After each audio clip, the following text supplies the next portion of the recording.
Hello everyone, आप सब कैसे हो? आई होप आप लोग अच्छे होंगे। तो चाहे एलएलबी हो, चाहे बीएलएलबी हो, एपीओ का एग्ज़ाम हो या जुडिशरी का एग्ज़ाम, क्योंकि सीपीसी सब में ही आता है, ऐसा नहीं कि एआईबी में ही आता है। तो ये सारे स्टूडेंट तैयारी कर सकते हैं। वैसे तो एआईबी 19 के नाम से वहाँ पे जो प्लेलिस्ट बनी हुई है उसमें भी सीपीसी के हमने क्वेश्चंस करवाए हैं, लेकिन अब ये सीपीसी की प्लेलिस्ट आपको अलग मिलेगी। अब ये पार्ट 2 है, पार्ट 1 अपलोड हो चुका है, वहाँ पे जाके आप देख सकते हो। ठीक है, और तो चलो वीडियो को हम स्टार्ट करते बिना देरी के, और लाइक जरूर कर देना प्लीज़। क्वेश्चन हमारा 22 है, जो कि बहुत इंपॉर्टेंट है। एक वाद पत्र। तो वाद पत्र क्या चीज़ होती है, तो सबसे पहले इसके बारे में जान लेते हैं। वाद पत्र एक ऐसा दस्तावेज होता है जो न्यायालय में पेश किया जाता है, जो वादी की तरफ से दिया जाता है अपने तथ्यों को रख के। जो उसकी मांग होती है, जो उसको समस्या होती है, वो न्यायालय द्वारा हल की जाती है। ठीक है, तो ये होता है वाद पत्र जो दायर किया जाता है। ये आपको आदेश 4 के नियम 1 में मिलेगा आपको देखने को। ठीक है, तो आप इंडेक्स पेज पे जाके वहाँ पे अंदर पे देख लीजिएगा। ठीक है, तो पहले हम ऑप्शन देख लेते हैं। एक दस्तावेज जिसकी प्रस्तुति एक सिविल न्यायालय में करने से एक वाद संस्थित हो जाता। खा ऑप्शन हमारा है, न्यायालय के समक्ष किया गया एक आवेदन उक्त प्रकरण में प्रार्थी द्वारा वादी को कारित एक विधिक दोष के संबंध में।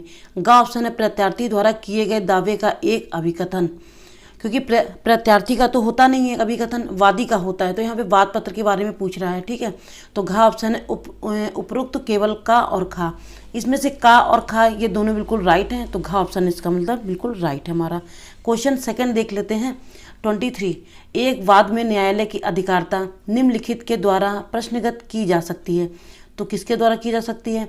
का ऑप्शन है केवल वादी द्वारा, केवल प्रत्यार्थी द्वारा। गा ऑप्शन है वादी एवं प्रत्यार्थी दोनों के द्वारा। घा ऑप्शन है साक्षी द्वारा। इसका हमारा खा ऑप्शन बिल्कुल राइट है, प्रत्यार्थी द्वारा, क्योंकि जब वादी वाद लाता है तो वहाँ पे प्रश्न किससे करेगा? प्रत्यार्थी से करेगा। तो किसके द्वारा प्रश्न किया जा सकता है? प्रत्यार्थी द्वारा प्रश्न किया जा सकता है। क्वेश्चन हमारा 24 है, निम्नलिखित एक डिक्री के आवश्यक अवयव हैं, मतलब तत्व हैं। ऑप्शन का हमारा औपचारिक अभिव्यक्ति। खा ऑप्शन है, एक वाद में एक सिविल न्यायालय द्वारा न्याय निर्णय। गा ऑप्शन है, वाद में विवादित मामलों में पक्षकार के अधिकारों का निश्चायक निर्धारण। घा ऑप्शन है, उपरोक्त सभी। तो ये 24 का कौन सा राइट ऑप्शन होगा? घा ऑप्शन बिल्कुल राइट होगा, उपरोक्त सभी। ठीक है, तो क्वेश्चन नंबर 25 देख लेते। एक डिक्री के निष्पादन में अचल संपत्ति के विक्रय की संपुष्टि के पश्चात। ऑप्शन का हमारा ऐसी संपत्ति का स्वतः विक्रय की तिथि से नीलामी क्रेता में निहित होना माना जाता है। ठीक है, खा ऑप्शन है, ऐसी संपत्ति का स्वतः नीलामी क्रेता में विक्रय की संपुष्टि की तिथि में निहित होना माना जाता है। गा ऑप्शन है, ऐसी संपत्ति का स्वतः उस तिथि जिस पर विक्रय अत्यंतिक हो गया है से नीलामी क्रेता में निहित होना माना जाता है। घा ऑप्शन, ऐसी संपत्ति का स्वतः तिथि जिस पर संपत्ति का कब्जा उसके द्वारा लिया जाता है से नीलामी क्रेता में निहित होना पाया जाता है। तो इसका जो का ऑप्शन बिल्कुल राइट है। एक डिक्री के निष्पादन में अचल संपत्ति विक्रय की संपुष्टि के पश्चात ऐसी संपत्ति का स्वतः विक्रय की तिथि से नीलामी क्रेता में निहित होना माना जाता है। तो का ऑप्शन इसका बिल्कुल राइट है। क्वेश्चन 26, अपीलें दो प्रकार की होती हैं, अर्थात प्रथम अपील एवं द्वितीय अपील। का ऑप्शन है हमारा असत्य, क्योंकि विधि में केवल अपील प्रावधानित है। खा ऑप्शन है असत्य, क्योंकि एक तृतीय अपील उच्चतम न्यायालय को होती है।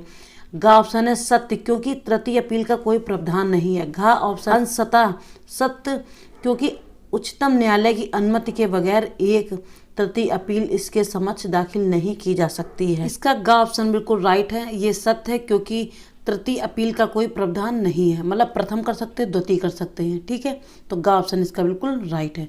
क्वेश्चन है 27, एक विक्रय योग्य संपत्ति है जो का ऑप्शन है विद्यमान है, खा ऑप्शन है अंतरित किए जाने में समर्थ है, और गा ऑप्शन है उपरोक्त का और खा दोनों।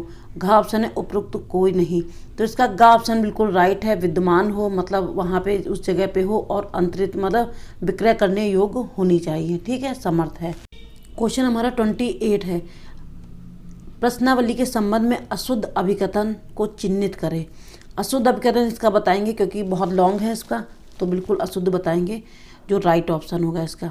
तो प्रश्नावली के उत्तर प्रश्नावली प्रदान करने वाले पक्षकार के प्रकरण की सहायता कर सकते हैं और नहीं भी। तो इसमें अशुद्ध पूछा गया है, तो गा ऑप्शन इसका बिल्कुल राइट है, जैसे कि आप देख सकते हैं। क्वेश्चन है 29, सीपीसी की धारा 3 के निबंधनों में का ऑप्शन है जनपद न्यायालय केवल उच्च न्यायालय के अधीनस्थ है। खा ऑप्शन है प्रत्येक लघुवाद न्यायालय केवल उच्च न्यायालय का अधीनस्थ है। गा ऑप्शन है एक जिला न्यायालय से निम्न प्रत्येक सिविल न्यायालय उच्च न्यायालय और जिला न्यायालय के अधीनस्थ है। घा ऑप्शन है उपरोक्त का और खा। तो हमारा घा ऑप्शन बिल्कुल राइट है, का और खा दोनों बिल्कुल राइट हैं। ठीक है। क्वेश्चन है 30, साधारणतया एक डिक्री निम्नलिखित द्वारा निष्पादित की जा सकती है। तो ऑप्शन का हमारा प्रथम पहल का न्यायालय अर्थात न्यायालय जिसने मूल वाद में डिक्री पारित किया। खा ऑप्शन है अपीली न्यायालय जिसने प्रथम अपील में एक डिक्री पारित किया। गा ऑप्शन है उच्च न्यायालय। घा ऑप्शन है उपरोक्त में से कोई नहीं। तो साधारणतया एक साधारण की बात कर रहा है ये, तो एक डिक्री निम्नलिखित द्वारा निष्पादित की जा सकती है। तो का ऑप्शन इसका बिल्कुल राइट है, प्रथम पहल का न्यायालय। ठीक है, अर्थात न्यायालय जिसने मूल वाद में डिक्री पारित किया। ठीक है, तो का ऑप्शन इसका बिल्कुल राइट है। क्वेश्चन हमारा है 32, 31 इंपॉर्टेंट नहीं था इसलिए नहीं मैंने कराया। डिक्री के प्रकार निम्नलिखित हैं, तो कौन कौन सी डिक्री? का ऑप्शन है प्रारंभिक डिक्री और अंतिम डिक्री। खा ऑप्शन है प्रतिवाद डिक्री और समझौता डिक्री। गा ऑप्शन है निष्पादन योग्य एवं अनिष्पादनीय डिक्री। अब घा ऑप्शन है उपरोक्त का और खा दोनों। तो ये घा ऑप्शन इसका बिल्कुल राइट है। डिक्री के प्रकार मतलब प्रारंभिक और अंतिम डिक्री होती है। ठीक है, और खा ऑप्शन है प्रतिवादी डिक्री और समझौता डिक्री। ये 4 प्रकार से दिया हुआ है यहाँ पे, तो खा ऑप्शन इसका बिल्कुल राइट है। क्वेश्चन है 33, अंतःकालीन लाभ के प्रावधान के पीछे उद्देश्य। ठीक है, लाभ का मतलब। ठीक है, तो का ऑप्शन हमारा उस व्यक्ति को दंडित करना जो अचल संपत्ति के दोषपूर्ण कब्जे में रहा है।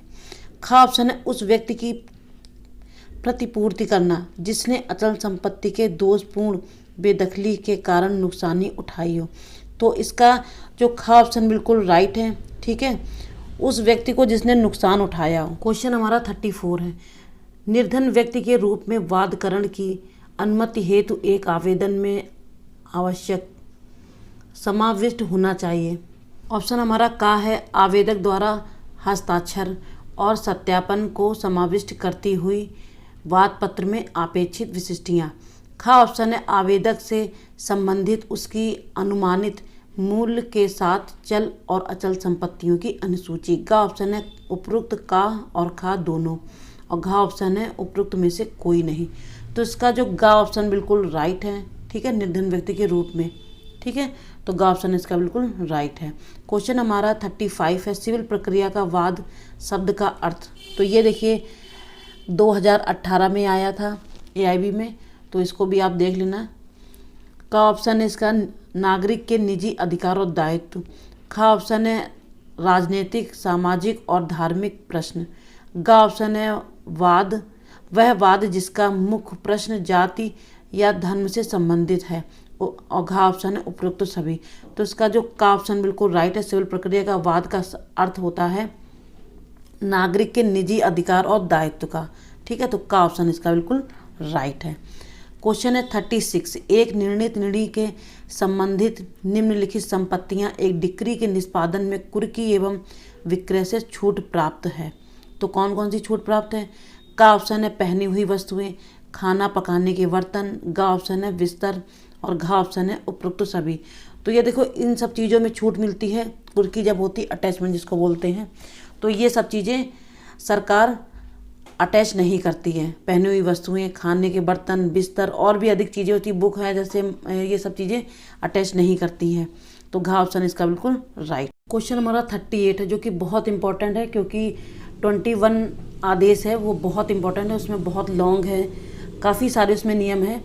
तो देख लेते हैं क्वेश्चन। आदेश 21 नियम 64 एवं 65 के अधीन कुर्क की गई संपत्ति के विक्रय के संबंध में निम्नलिखित अभिकथनों में से कौन सा दोषपूर्ण है? तो ऑप्शन पहले देखेंगे। ऑप्शन का हमारा है कुर्क की गई संपत्ति का विक्रय डिक्री का निष्पादन करने वाले न्यायालय द्वारा आदेशित की जा सकेगी।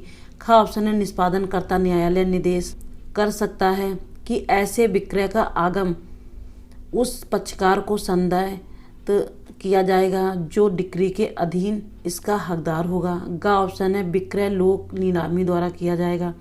घ ऑप्शन है न्यायालय निर्देश कर सकता है कि लोक नीलामी के अलावा कुर्क की गई संपत्ति का विक्रय किसी अन्य रीति में किया जा सकेगा। तो इसका घ ऑप्शन बिल्कुल राइट है। आप वहाँ पे देख लेना, इंडेक्स पेज से देख के उसके अंदर आपको जाना पड़ेगा, ठीक है। तो घ ऑप्शन इसका बिल्कुल राइट है।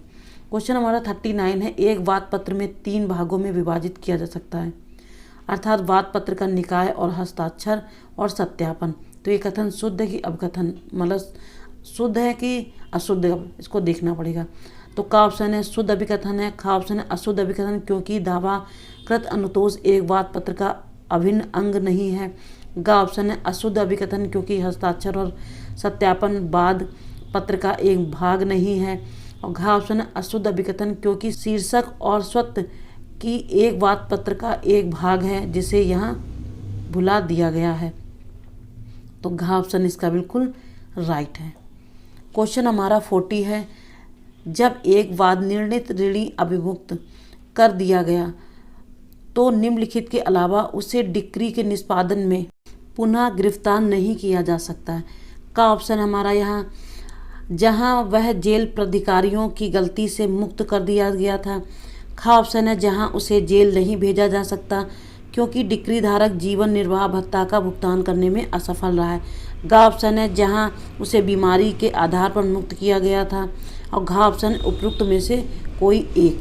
तो इसका घा ऑप्शन बिल्कुल राइट है। ये तीनों ही बिल्कुल राइट है, इसमें से कोई भी सही हो सकता है, ठीक है। तो आज के क्वेश्चन हमने इतने कवर किए हैं और आगे के वीडियो में आपको मिलेंगे नेक्स्ट क्वेश्चन। तो मिलते हैं नेक्स्ट वीडियो में। Thanks for watching.